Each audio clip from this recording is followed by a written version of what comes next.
The Daily News Online presents Inside High School Sports. Brought to you by Tonawanda Valley Federal Credit Union. With your host, Alex Brasky and Nate Ryder.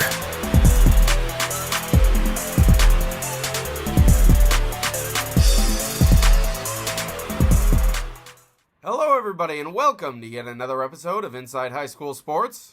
My name's Alex Brasky.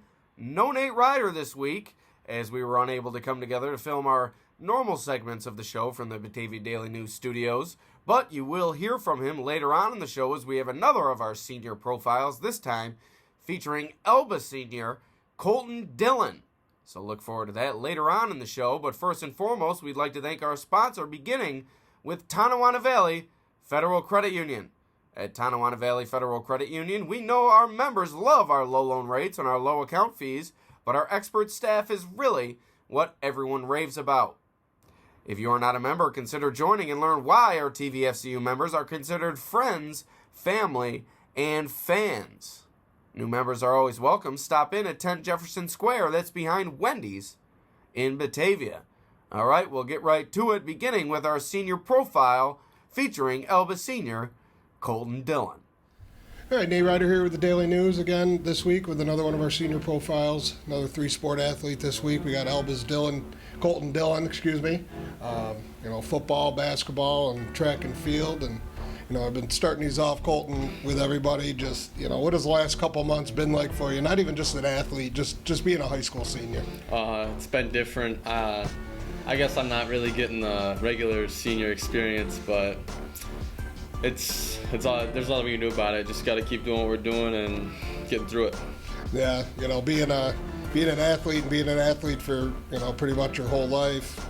What are you doing to just try to stay in some kind of shape and just stay busy so you don't fall into some sort of rut here? Yeah, right now I'd be doing track, so I'd be running my butt off. So right now I'm like doing bike rides, runs, lifting weights at my house, whatever I can do, just find something to do it. Yeah, obviously we'll get to football and basketball in a minute, but what's it like missing out on this track season? I mean, you guys were the Class C champions last year. You yourself won the triple jump. You were second in the high jump, I believe, and third in the long jump. So you were looking at coming back and getting some more personal sectionals and, the team. What's it like just missing out on this whole year? It's just kind of annoying because I feel like I could have got a couple more sectional patches, and I thought for sure we would have won for team. And I was chasing our long jump record. I was getting close to that, so nothing I could do, just take what I did in the past and just keep on going. Yeah, and at least you got a couple of seasons out of this. Let's go back a couple of years in the football. What was your first reaction when you found out? I mean, you were the quarterback. You were up, I think, in 8th grade maybe. Yeah. And you were the quarterback, and all of a sudden they're like, okay, we're going to switch to this 8-man thing. What was your first reaction? What's going on, huh? I really didn't know what to think. But once I got used to it, it's just football. You're still tackling, running, doing everything like you would in 11-man. So. Yeah, was it hard kind of convincing other people on the team to go along with it, or did everybody kind of follow suit there? Yeah, we eventually all just followed into it. I mean, if you love football, you're gonna play. I mean, I had some doubts at first, but I was gonna play. I love football, so. And how much did Coach Centurino have to play into that? Obviously, he took it and ran with it, and we'll talk about your success in a minute. But I remember talking to him right when it happened, and he was excited. He's like, "Okay, we're gonna figure this out." Yeah. How important was he in getting you guys, not only ready to do it, but excited to do it? Oh, he took it seriously. I remember he told us right like after one of our practices, like, we don't have enough to do this, so we're going to 8-man. And I remember just sitting there watching the film. I'm like, are you sure this is 8-man? It looks just like 11-man football, and it's the same thing. It's just really nice. And could you have ever thought the success you guys had? I mean, not only did you win every game, but you won everyone pretty easily. Yeah. What was that like? Oh, it was really nice. Especially this year, I remember getting new competition. I remember Maple Grove coming in. Everybody was hyping them up like they were going to states the past couple of years, and I remember just scoring the first play on them. I'm like, they're playing my football now. You know, was there ever a thought as you guys were rolling over these teams, and granted you're only at 19, maybe 20 kids on the team, was there ever thought of like, wait a minute, we could play with Notre Dame, we could play with Alexander, was there ever that thought? Yeah, like there would always be the kids saying like, oh, 8-man, it's nothing. I'm like, I still think I could compete with whoever it is, class, whatever. I still think I compete with them. So. Now Colton this year was named the New York State Player of the Year for 8-man, and just to be able to do that and say that you were able to adjust to that, what did that mean to you? It meant a lot. I remember getting the news. I'm like there's more than just us doing it here in Genesee County, and they do it all the way up a couple hours away, and I got picked for that. That's just crazy to think about. I can be with whoever like that. So. Now we'll go to basketball and just talk about this basketball season. Like, it still amazes me that you reached the point that you did with not only 1,000 points but breaking the program record in points. And you missed part of one year. You didn't do a heck of a lot your freshman year, and you did that basically in 2 years. What does that mean? That was crazy. At first, I didn't even think I was going to break 1,000. And then me and my dad were talking about it. We're coming up on 1,000. And the next thing you know, I'm coming up on the record. And it was just amazing. Coach Zambito, another one of your great coaches. I mean, you were blessed with 3 great coaches, I have to say. But, I always talk to him about you. And, he said not only, were you the best one out there, but you were the one that was the first one in, last one out. And, you really took it seriously. Is that something that you took pride in? Yeah. No matter what I did, I wanted to be the best in whatever I did. School, sports, football, basketball, track, I wanted to be the best.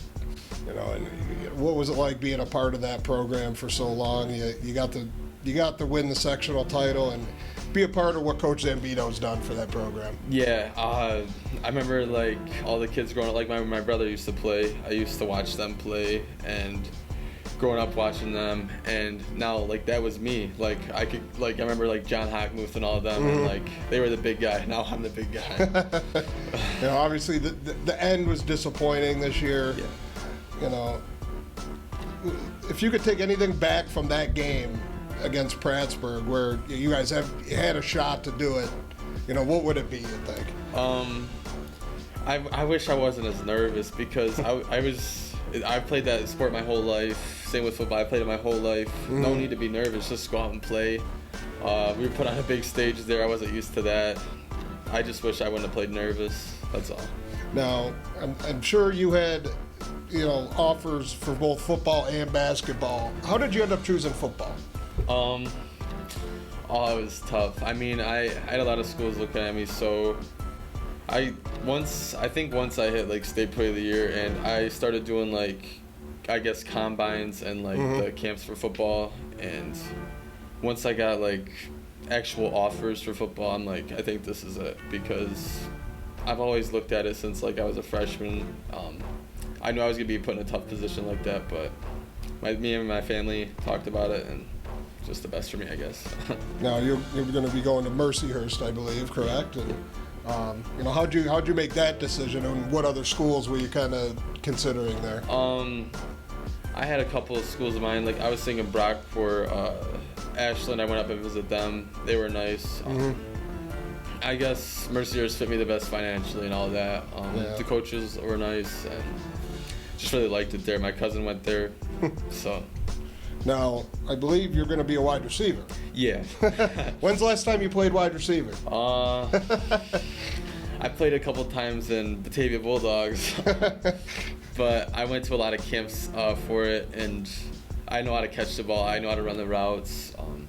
I don't think it'll be that big of a transition for me, honestly. Do you think the transition back to 11-man football is going to be more than the transition from quarterback to wide receiver? Oh no. I think I'll get right into it pretty fast. Nothing's changing. It's still just gonna be football. If I play wide receiver or whatever, I'm gonna have to get past my defender or block him or whatever I have to do. So. How much are you gonna miss basketball? Well, I'm gonna miss it a lot.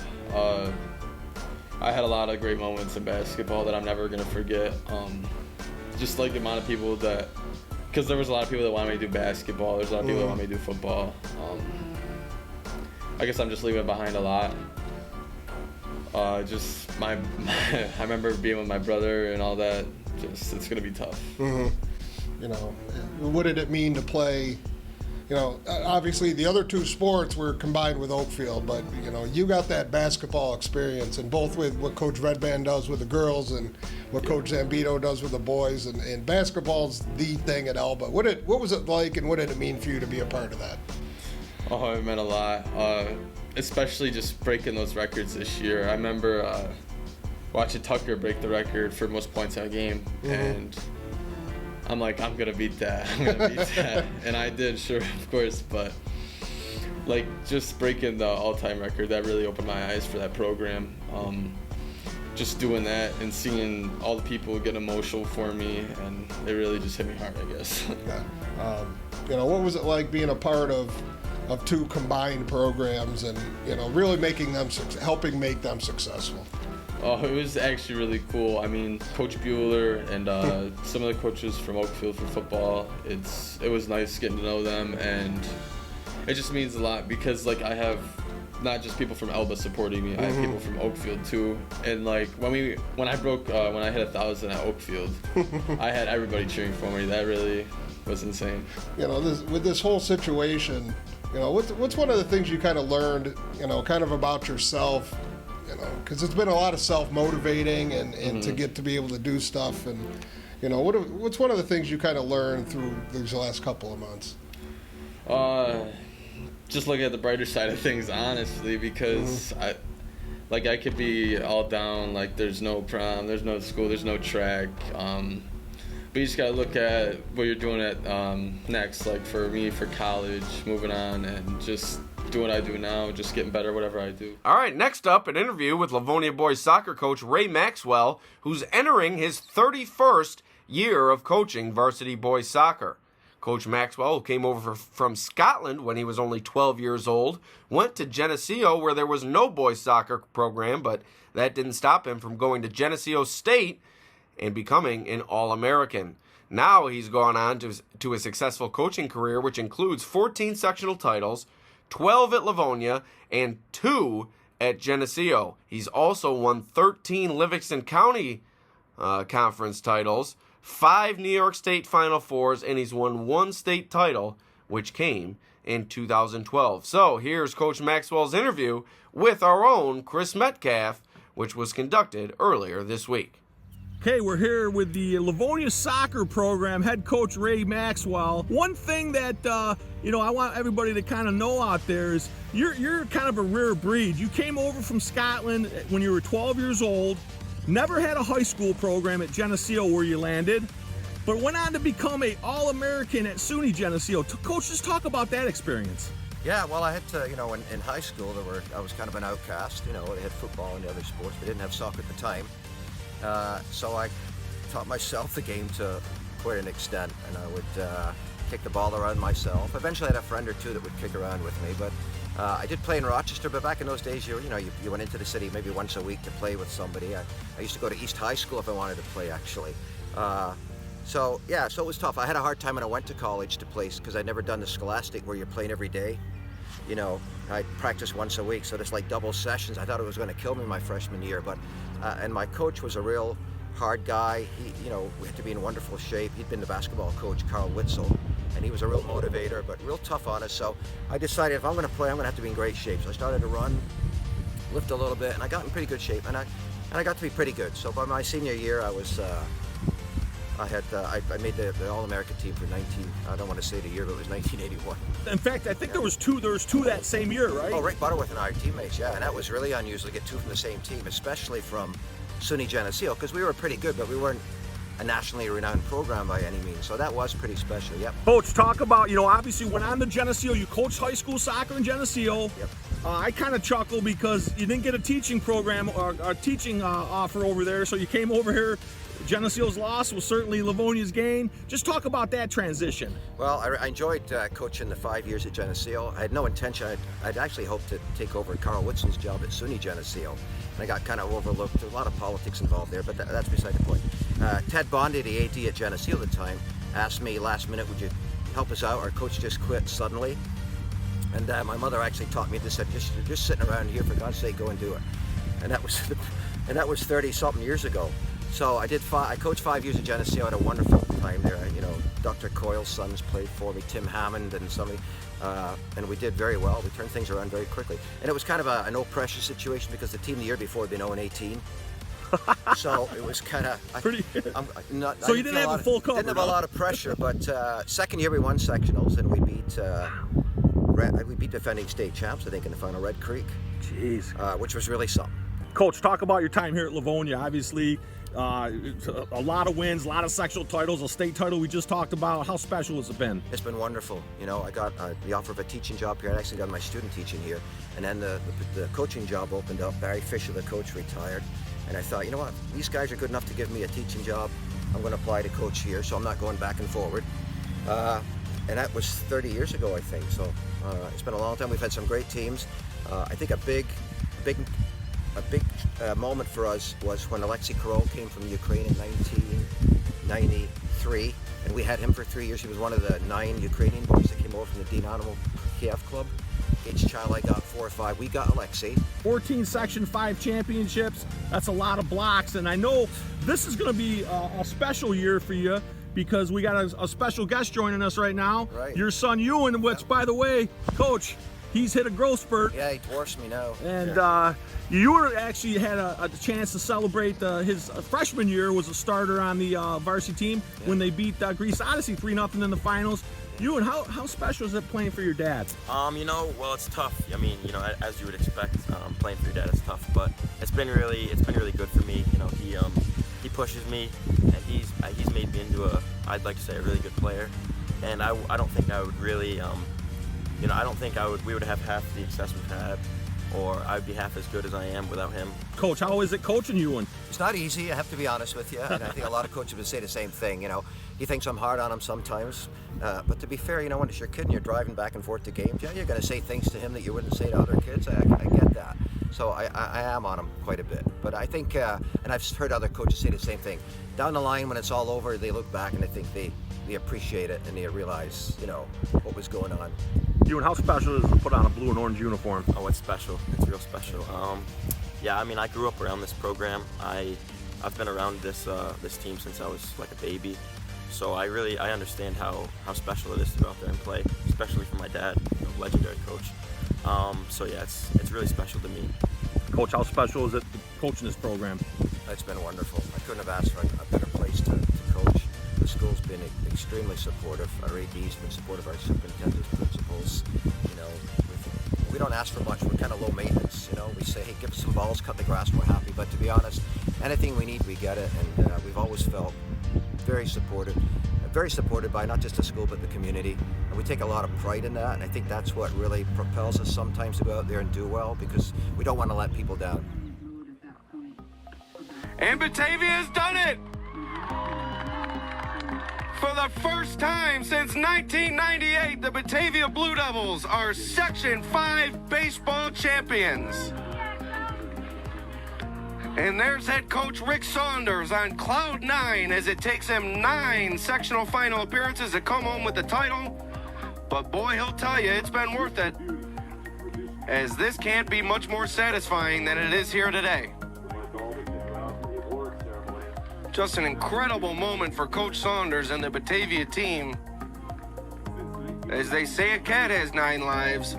So does Batavia head coach Rick Saunders. Personally, how relieving was that to win that sectional title, and how joyful was it to win that sectional title? It meant a lot to me, and I think it meant a lot to me because when that finally happened to me personally, I had a lot of people that felt really good for me because they knew, as you coach, and all coaches know that we don't win them or lose them, the kids do. So, and it was, the irony was that I think it was Griffin. Before the year started, he said, we're going to win this one for you, coach. And I've had quite a few players tell me that over the years. And finally came true, huh? And it finally did. So that was kind of cool. And you were at the game and you saw the emotions. I got the pictures up here, and I knew it was going to happen that way as far as the emotions. But you try to fight it back. But it just all spills out because it's a special time, you know. All right, guys. So obviously an emotional experience winning Coach's first sectional title. A lot of trips to the finals, but he rode off into the sunset with his first and only championship. First, Coach Patric, you're taking the reins over moving forward. You've been with Coach for the last 4 years, though.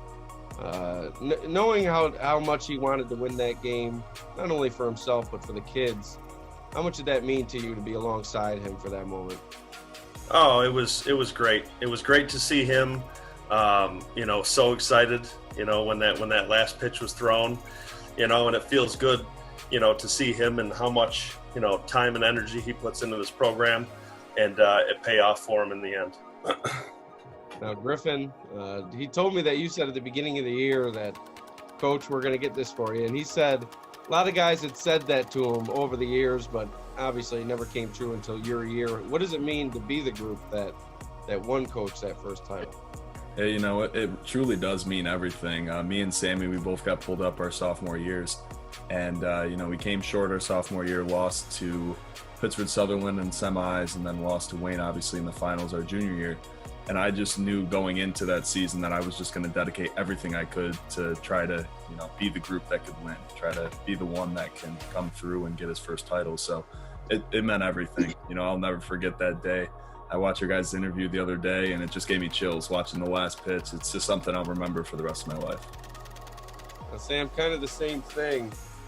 Being that group that won him that first title, how emotional is it for you guys, and how much pride do you take in that you restored that championship glory to a Batavia program that's had a lot of success but has never been able to get over that hump for the last few decades? Oh, it was amazing. Growing up, and my freshman year going with all of them during the sectional finals against, who was it? Wayne, I believe. No, my freshman year when I got pulled. Aquinas, yeah. 2016, yeah. Aquinas. Watching them just dedicate themselves to the game, and then just I kind of went off on that, and then seeing Coach Saunders finally get it was amazing. Coach, another question kind of about just the experience of that game. It wasn't really a close game after a while, which really allowed all you guys in the dugout to probably soak it in and really relish in that experience. What was that moment like, talking with Coach and being there for that final moment, and what were the conversations like during that moment? To be honest, I'm a type of guy until it's over, and that pitch is thrown, anything can happen. So, we didn't talk about it a whole lot. We just said, okay, this inning, win this inning, put a couple runs back up on the board, keep the pressure on. And with Alex, the way he threw, it was it made it real easy to coach and sit in that dugout and be comfortable. How proud were you of Alex's ability to come in such a big spot like that as a young kid and help lead you guys to victory? Yeah, it was huge. Me and Alex, we've been super close throughout the years. I've been on his team through minor league, little league. We've had a lot of chemistry in that pitcher-catcher relationship. So I know going into the game, I had full trust in him that he was going to win us that game. But, how he did it, he came through in the biggest way possible and mowed them down and put a lot of runs on the board. And like you said, it really wasn't a close game, which took a lot of the pressure off, because a lot of the past, sectional final appearances, they've been really close, tight games. So I think that was the biggest thing was, we made the plays in the field. He struck a lot of guys out, and we swung the bats well. So that's all we could really do. Well, Sam, kind of like Griffin just said, in the past, there's been teams at Batavia that people thought were definitely going to win. 2016, I think, was one of those examples. I think going into that game, they were a big-time favorite. I had been on teams in the past that that we were major favorites to win, and we didn't get it done. Were you kind of like Coach Patric throughout that game, knowing the history? Were you kind of just in it, focused throughout the whole game, just trying to get to that final pitch, or were you able to take a step back and kind of take it all in throughout the game? Oh no, we had to be exactly like Coach Patrick said. We had to just keep on working until the game was finished. It really was until we had to stop. Now, Coach, I don't mean to hammer this point home, but on that same note, just knowing the history, did you think that this is what it was going to take to win that title? Just kind of a dominant performance. There's been so many close calls in the past, only to come up short. Did you guys really preach that going into the game? Just go out there, be the favorite that you are, and really leave no doubt in the field? I got to say, it was probably about, I don't know, we had, the same thing that happens every year. We had 12 games in 14 days. We had a bunch of rainouts. We talked to the kids every day in the locker room after, and one of the big messages was, if we get rolling at the right time, we just take it right through. Play loose, have fun. I think we had a doubleheader. It was Saturday. I think we played Arcadia in the morning and then Sutherland in the afternoon, both at Dwyer Stadium. We got 2 wins that day, and I feel like at that point right there, the group that we had, we sat them down and said, look, you just took on two of the best Monroe County teams out there. We beat Mendon the week before. The guys were rolling, they were hitting, they were pitching, playing, making great plays in the field. 1 to 14, I think we had 14 guys on the team. Everybody was getting some time. Everybody was chipping in. So I feel like the guys going into that sectional final run, they were dialed in from the beginning. So I don't think that there was anything that we had to tell them that they didn't know. And our chemistry on that team was unbelievable. Those guys fought for each other. They picked each other up. There was no arguments, no complaining. They went to work. I can't tell you how many times we'd be in the cage outside and have the cage going and curveballs inside in the Hawks gym, and we'd be there. It'd be like an hour after practice ended, and guys would be still standing there outside the batting cage waiting to get extra cuts, and that. It's hard to say, all right, guys, we're going to wrap it up, So that heart and that dedication that they showed was what took them to the finals, and won it. So they're a good group of guys. Now, Griffin, on that same note, last one for you. It wasn't just about coach. It was about your guys' group coming through. You guys have played together forever, and this was really the peak of your guys' time together on the baseball field. I mean, I don't want to speak for you, but I would think so. How much did that mean to you to do it with such a close-knit group of guys like you guys have? It really was something special because, being on 3 separate teams, they're all different in many different ways. But I would say the biggest thing, like what Coach just said, was that group was so close. I mean, I wanted to make it something very important and stress it in the beginning of the year was I want this to be a close group of guys. And, we went out to dinner once a week after practice. We hung out off the field. We had team bondings. I had a team bonding at my house earlier in the year. And from that point on, we were just so close. Our chemistry was amazing. We'd always see each other in school. It was just a different feel that it's hard to kind of describe in a sense. But it definitely helped in the end for sure because, when we needed it most, me and Sammy would bring the guys together and we knew it was game time. We knew when we could have fun, but we knew when it was serious and we had to go get the job done. Well, Sam, last one for you. How much do you think that played into your guys' success, the closeness of your team? Oh, the bonding of all of us was probably the best thing that could have been for that team. Starting with even the Florida trip, going down there and just getting back into the routine and being with everybody just got us so much closer and got us playing together as a team. It was great. All right, that's going to do it for this week's episode of Inside High School Sports. Once again, we'd like to thank Tonawanda Valley Federal Credit Union for sponsoring this week's show. Also would like to send thanks out to Nate Ryder and Chris Metcalf of the Batavia Daily News for contributing to this week's show as well. We'd like to thank you for joining us for another episode of Inside High School Sports. My name's Alex Brasky. We'll see you next week.